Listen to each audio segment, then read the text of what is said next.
Hey folks, man, this is Monk, and we are back with another episode of Classes of Cinematics, and I'm joined as always with my co-host. We got Bobby Blockbuster.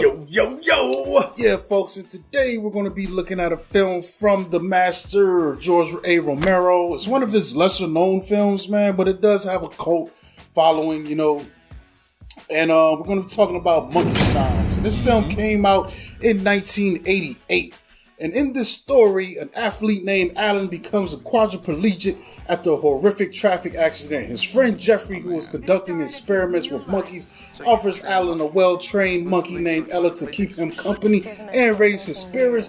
But the initially healthy bond, which even enables Allan to form a romantic relationship with the trainer Melanie, it gradually disintegrates once Ella begins to channel Allan's underlying rage and take it out on his loved ones. You know, what an evil monkey. Yeah, so box office wasn't that great, but I think it did pretty good with video rentals. And like I said, it does have a follow-on. We got Jason Beghe as Allan Mann, you know, our main character. Kate McNeil plays the trainer in this film. We also get Christine Forrest, who plays a nurse. And I think Geoffrey Fisher, that's the scientist. Yeah. In this, played by John Pankow, and those are pretty much our main. We also get we also get a little bit of Stanley Tucci. Oh yeah, back when he had a full head of hair. He was a total asshole on this full head of hair. As his hair started to go away, his asshole. This film does boast makeup work by the great Tom Savini. Him and Romero have been a frequent collaborators. Yes. Well, I'm gonna start with this. When it comes to this story, what I did not know was that this was actually based off of a book of the same name that came out a few years prior to this being made, called Monkey Shines, and it was written by Michael Stort. But George Romero did take the liberties to write the screenplay for the film on his own. So he adapted it, which was, I applaud him for kind of stepping out of his wheelhouse with this one, because up until this point, he was mostly well known for his zombie horror, and because he's really damn good at that. So, there's a reason why he stuck to it. But the thing that really was Creepshow before or after this? I want to say Creepshow was before, because this was 88. Yeah. So that's probably the only other time he really deviated from the zombie horror stuff. Yeah.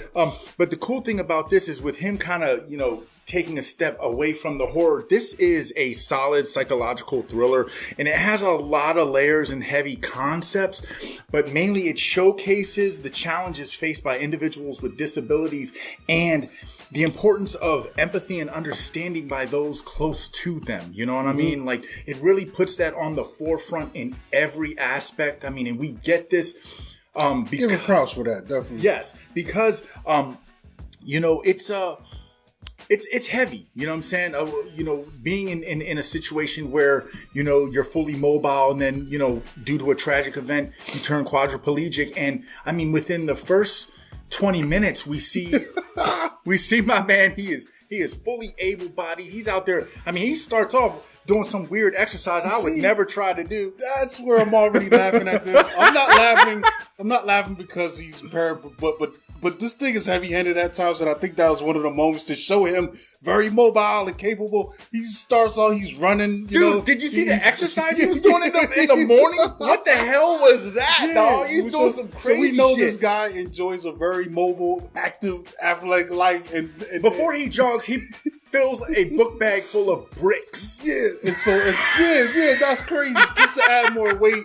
So when he does become a quadriplegic, I guess that's supposed to make it feel that much worse, because it's not just like, hey, I'm just going to walk to work. I'm going to take the trash out. No, this guy really loves being active with his body. I mean, he had wrist weights, ankle weights, book bag full of brick weights. Yeah. I mean, when he got hit, he gets hit into the air, 360s, bricks break across the street. That was crazy to me, because he's running, he's jogging, and all of a sudden his dog comes. It's so confusing visually to me, and maybe we needed another frame just to see exactly what happened. But apparently, I guess the dog jumps out, and the dog's on a leash, but he lunges at him, and he flinches into the street, and he gets hit by a truck. And we're not laughing shocking that this happened. No. I mean, it's just kinda how. am. Yeah, you kind of are.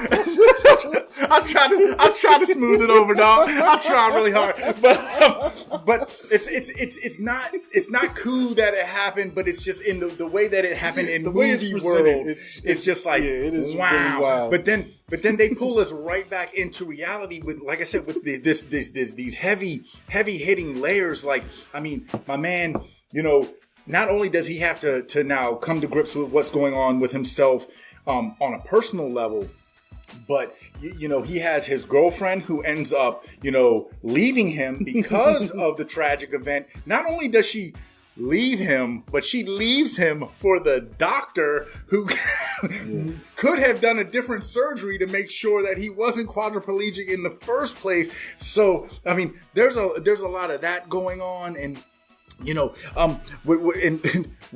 what's really cool is then with that, it brings to light this whole nother dynamic of these monkeys that are being trained to assist people with disabilities. And this is a real thing, or it was in the 80s. I don't know if it still exists I think now. they're still, you know, pretty much is a more capable aid dog, you know. Yeah. What do they call them now? I think service dogs. There you go. But you got a monkey, so I remember. I don't know, because sometimes service animals I see people come into stores with little service animals because they just make them feel comfortable while they're grocery shopping. There's a lot of people bending the rules, but I remember that being a thing where you would see on the local news someone that was wheelchair bound like this, and and they have a monkey that's, you know, just fetching stuff for them, being their hands, you know, or legs, you know, so to speak. So they're doing stuff. So that's what this film introduces, you know. And you know,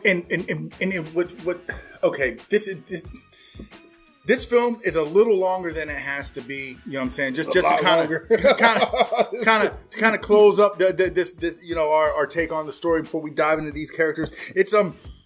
It's about a half an hour too long, but one thing that I do like about it is it took the time to let us not only see but feel the effects of the tragic events and how it affects everybody, the individual and those surrounding, but then also how the bond between Allan and Ella, who is his service monkey, how it became so strong, and then what started out to be so like pure and helpful and wholesome turned and transformed into something so aggressive and sinister. And a large part of that is due to the fact that she's like a juiced horse. She's getting genetically enhanced. Like she's in this particular serum that she is being injected with. There are shavings of human brains amongst other things. Yeah, totally illegal kind of experimentation, I would think. You know, and I guess it was to the point where this guy was about to get shut down, and he saw the opportunity. It's not like he's trying to help Allan.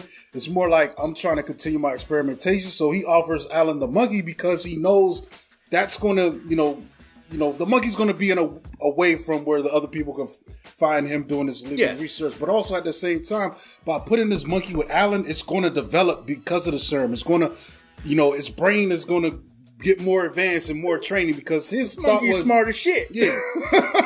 And keeping him in the lab around the other monkeys wasn't really stimulating his brain enough to develop in the way the scientists wanted. So that's how Allan gets the monkey. Because Geoffrey is Allan's best friend, he gets to pull the I'm a good friend card because I'm just supplying this monkey to help you not really expand this genetic, you know, this genetic stuff that I'm doing to it. It's all manipulation. It's all smoke and mirrors, man. And that's the thing. So when we come into this cast, man, it's really well put together. I think so, and surprisingly effective.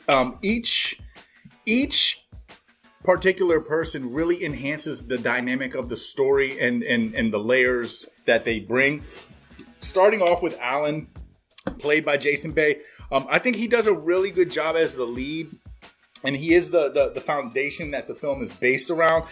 But what's really cool and what I did like is that we don't often see a quadriplegic or a disabled person take the lead as our protagonist. So I thought that was really cool. I think maybe the most well-known thing before this was probably Silver Bullet in '85. Yes. You know, then, yes. You know, yes. And I think that, you know, with given this opportunity, Beghe was able to like really put his acting on display, because I mean, he was really only, able to express himself from the neck up with his dialogue and his facial expressions.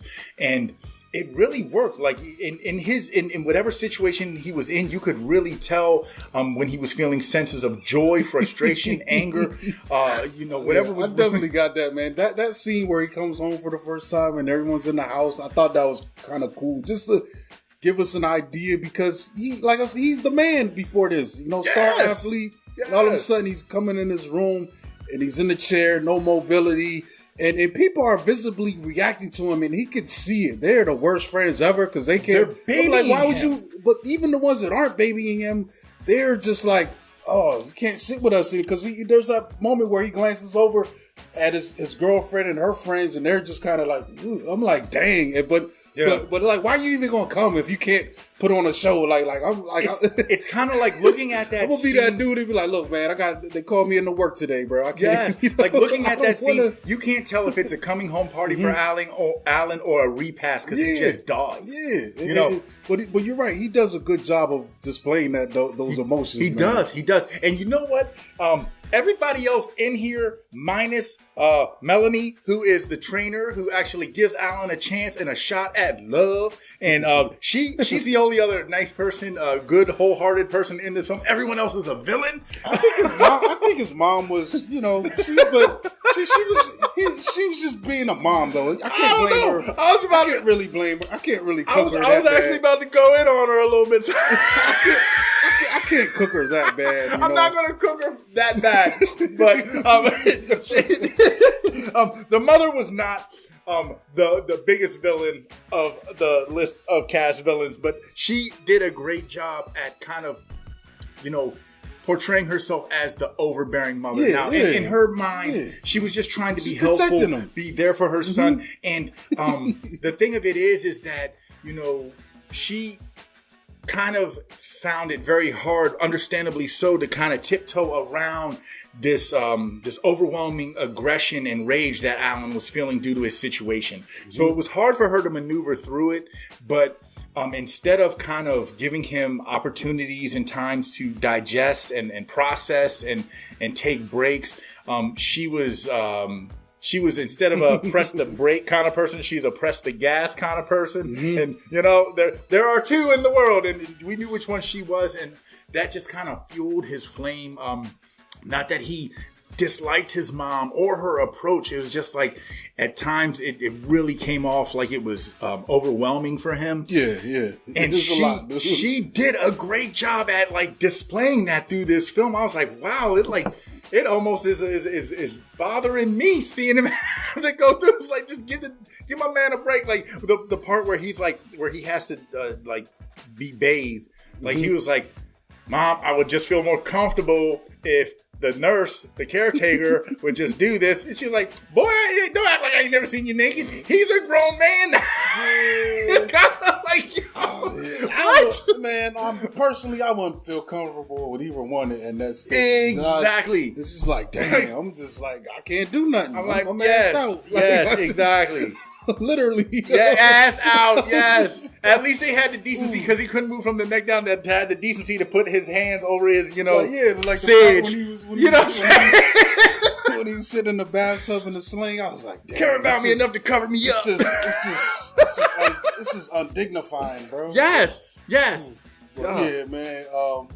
So I mean, for the most part, I don't think there's a whole lot of evil people here. Besides, for me, it would be our character of Geoffrey. He's probably the most evil one in here, because he set this whole thing in motion. Because the thing that's crazy about it is he's noticing progress in this monkey, and he doesn't care about the monkey. That's just a means for him to carry on his research and eventually get paid from trying to monetize this thing. But then he discovers he's injecting it more. He's sneaking in. Like there's that one scene shortly after Allan's starting to get used to what's the monkey's name? Ella. Yeah, having Ella around, and then he sneaks in and gives her another dosage because he sees some progress, but he wants to accelerate it. That scene was crazy, man, because Ella ain't having it. No, she knows, chop his hand off. She knows he's a piece of shit, but it's also kind of funny too because my man Allan's in the living room. What's going on in there? Yeah. What are you doing? He can't like get through the door. He's like bumping into stuff. He's like, what are you doing to her? There's just a little bit of cheese, man. But also then there's some cool stuff going on, man. What I like though is that their bond becomes so strong, and they don't really explain this, and it really doesn't make no sense to me medically or scientifically. But they start being able, they're telepathically connected. Yes, you know, and that's crazy. That's a cool concept to me. You know, due to the serum, and yeah, that is really really cool. You know, the only. You're right. Geoffrey is probably the biggest villain with the illest intentions, but the person who kind of stood out to me that I just really disliked more than anybody was the nurse. And it's just because she was evil spirited, dude. Too often, she's kind of fed up. Too often do we hear stories about caretakers being mean and abusive to their clients, and but this is your job, but they just want to get paid. They treat them, they're demeaning, they're disrespectful, I think and just part of it not though, okay. Was she looked at it as Ella taking away her job. That's part of it. She didn't want to do the job out the gate. Yeah, but like she was a disgruntled employee, and then you know what I'm saying. And then it's like you got to the point. She had a bad bedside manner, but she had a terrible bedside manner, and you let your bird almost eat my man's eyeballs out. Yeah, that is wild. Though. Why'd you bring your bird to work? Right. She's like, oh yeah, by the way, you know I come with luggage. His name is what was his name? Benny or something? Benny the bird because he sounded like something. I don't know, something like that. Comes in Allan's night in the middle of the night and tries to peck his eyeballs out. That's why Ella had to get back. but that you know what's interesting? That dynamic, I think that like I said, like I feel like Marianne didn't want to lose her job, but then once Ella gets and Allan start bonding, it's almost like Ella don't want to lose her job, so she starts. Anyone that's close to him, I love this dynamic. There's some cool stuff going on in this goofy film, but like she turns against the nurse. She starts conspiring against her. She starts going, resisting Melanie. Even the mom, Dorothy, she's going after. My man's like, yo, you can't come over. She's out. I think it's crazy because the monkey just manifests. Not only is the monkey manifesting his own rage and his dissatisfaction of his condition, but the monkey is also getting this jealous thing. It's almost like this monkey's like Christine in a way. Dude, I was just thinking that though. Christine of monkeys. Jealous and overpossessive. Like she's like, no, there is nobody else for me. I mean, like I said, you were saying it starts off, it's really cute. Like at first, she's so helpful, and Allan's like, oh man, it's like she seems to want to do things for me. There's one time when he's studying, he's like, yeah, we're going back to school, and she's like, all right, enough studying. Puts on a little song and like hugs him and everything, and it's like it's cute to see that, but then. Shortly after that, any woman comes around him, anybody for that matter, she's ready. She's on attack mode, and then. You know, like you said, whether it had something to do with the serum or just, Allan's already untapped rage. I love how they really put this primal rage at the forefront. And we're getting it from both sides. We're seeing it, how it's affecting Ella and how it's affecting Allan. One of the coolest things that I thought was that they gave us on screen was when Allan really got upset. Then his canine teeth started to grow a little bit. That was crazy. I was like, well, are you monking out, dog? Like, what? What? Like, are you getting juiced when you're sleeping or something? What's really happening? Scientifically, like I said, it don't make no sense. The brain stuff, I don't know if the brain's going to alter your genetics to get you growing canines, but it was a nice touch. It was a nice touch. Let it go. But what it did is it really kind of, for us as the viewer, it really showed this connection, this telepathic connection between the two of them, and how they're getting close to each other. Like, I wish they would have flipped it on the other side. If they gave the monkey more human-like feature, maybe made their eyes more, I don't know, something they could have done to make it other way. Like maybe she's like, when she got mad, she like started to get all swole, like, or maybe stand more upright. I don't know. But I mean, and Ella, Ella was played by Monkey Boo, and she really they is. only use one or one monkey? It was a multitude of monkeys. Because I could see, like, there's moments where I was like, that's not the same monkey. I'm looking at certain shots. It was a few different monkeys, but mainly it was this monkey Boo, and she really was the star of the show. I mean, because when you think about it in today's terms, a film like this just wouldn't be made in the same fashion. It would be a lot of CG going on, or it'd just be filmed and it wouldn't hit as hard. And not only is it really just cool to see Ella being displayed the way that she is in this film, but it's a testament of the training. Like, she was trained by someone named Allan Pascal, and I believe all the monkeys were trained under this the same individual. And I mean, they're so. It's amazing to see them move in real time on this film, like just doing the things that they're doing, getting the drinks, and actually really assisting Allan in a way. Like, I mean, if this was a real time situation where somebody did need one of these monkeys or had one of these monkeys to actually help them, it would just be really cool to see happen, as long as it didn't come with all the negative connotations.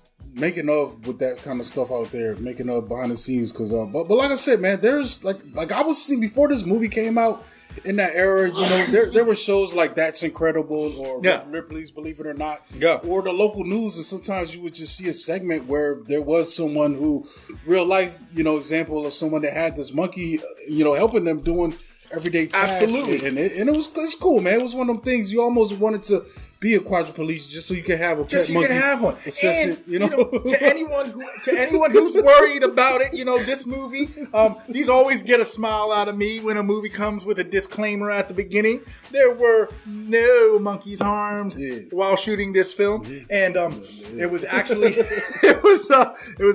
Michigan. It was Michigan University.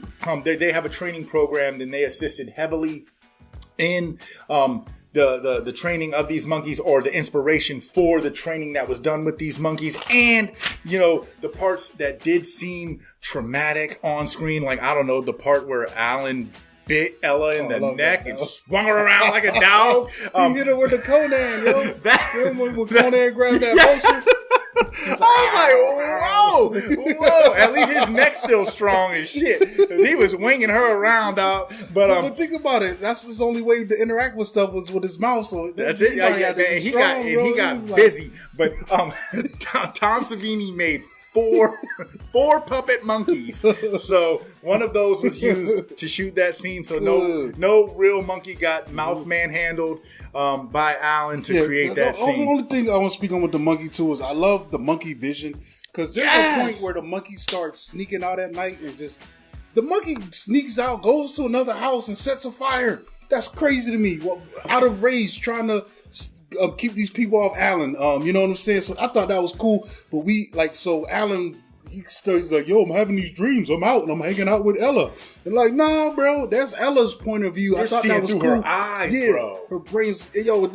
But then there's a weird scene where the scientist injects himself. He's like, well, if Allan can see through Ella's eyes, can my monkey see through my eyes? So weird, like, because I'm like, by this point, y'all having dueling monkey fights? Like, what's going on? Like, by this point, the scientist, he's just all the way off. He's like, gone, I don't understand what's working and what's not. Yeah, but my man was the worst researcher ever, bro. I didn't see no analysis. He's just winging it. Ever. Well, you know why his research was bad? I mean, how'd he get the brain? That was crazy to me. He just shows up. Production is a reflection of leadership, and his boss was Dean Burbage, played by Stephen Root, who most people will recognize as Milton from Office Space, the one who burnt down Cinotech for taking his red stapler. So, you do the math, okay? We don't need a scientist to figure that out. That was so goofy to me. I was like, yo, my man's like, he don't eat, like, I ain't see no lab, nothing sanitary. My man just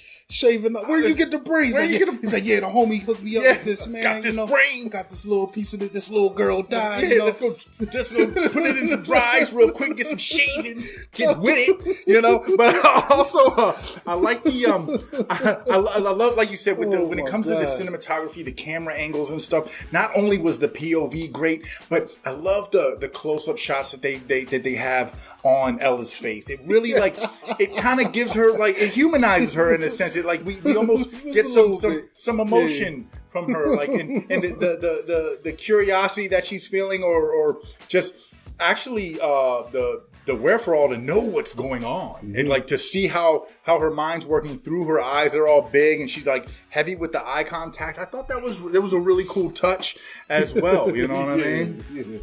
Yeah. I mean, I don't know, man. Like it's crazy, man. Like ultimately, I think it's worth a watch just to soak it in. Unfortunately, I don't think it's the best film because it does have a lot of bloat, man. Like it's gonna be hard to make it through in one sitting, at least for me, you know, to just stay awake, because there's a lot of exposition we don't need. For what this core story is, there's a lot of extra scenes that, like, all right, that's cool. Like, I feel like there's probably a really good fan edit out there. I thought about doing it myself, but I'm kind of lazy, so probably won't ever get to it. But I think, like you said earlier, this could have been trimmed down to a really tight 90-minute thriller. If we got out all this extra stuff with Geoffrey, which is there, but it's not serving any real purpose. There's also some interactions with the mom and the nurse that we don't really need, you know, to tell this core story. And even though he gets some cheeks later, we could have skipped that too, like the frolicking and you know, Allan. I read this thing and it was like, this is one of the only movies that showed a quadriplegic having a sexual encounter. I was like, well, that really didn't need to happen. So, you know, so I think you should make your edited version. We can call it Monkey Shines Less. Monkey Dole. Monkey Dim.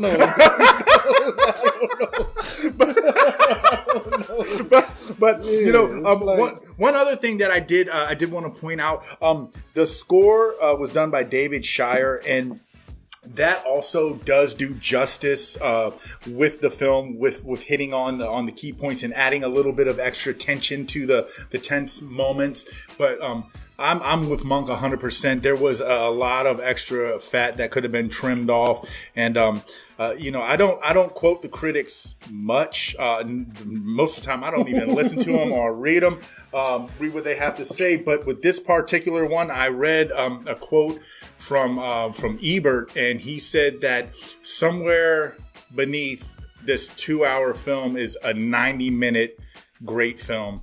So that's you know, that's kind of the general consensus, and probably the first time in since we've been doing this that you will hear me like agree to the T with exactly what was said. Because I mean, this movie is there's a lot of good stuff going on with it, but the filler is a bit filling. Yeah, it's bloated, man. It shoots itself in the foot. You know, to be something that I could consider a masterpiece. And then has to run with a book bag full of bricks. Yeah, I think it's cult for what it represents, you know, but you know, I really can't say it's a masterpiece or nothing like that. It's not. And, you know, like I said, the cool thing about it, though, is also, you know, it comes from the great mind and hands and workings of George Romero. And it's really cool to see him just kind of take a step away from what he's used to. Yeah. And those of us that are fans of him, fans of horror, I do appreciate this film. I own it on my shelf. I will watch it from time to time. But I mean, it does not have a high level of rewatchability. This is one of those ones where if you've seen it once, it might be enough. And like Cor said, it's hard to get through in one sitting, especially by today's standards. Because you know, it's really just driven by the hard hitting nature of the concept, and I appreciate that. I really, really do. And it was very well acted and executed on that level. But, you know, it's just, like I said, the unnecessary amount of attention to meaningless detail just could have been avoided. And, you know, I think that would have just made this a much more enjoyable film.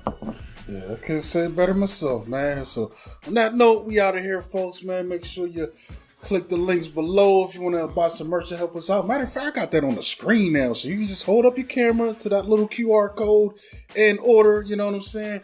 But we out of here, folks. Check us out at Classes of Cinematics on Instagram. And you can catch me at Monkey Blood on Twitter and Instagram. And this is Bobb at Blockbuster. You can catch me on the next show. All right. Peace.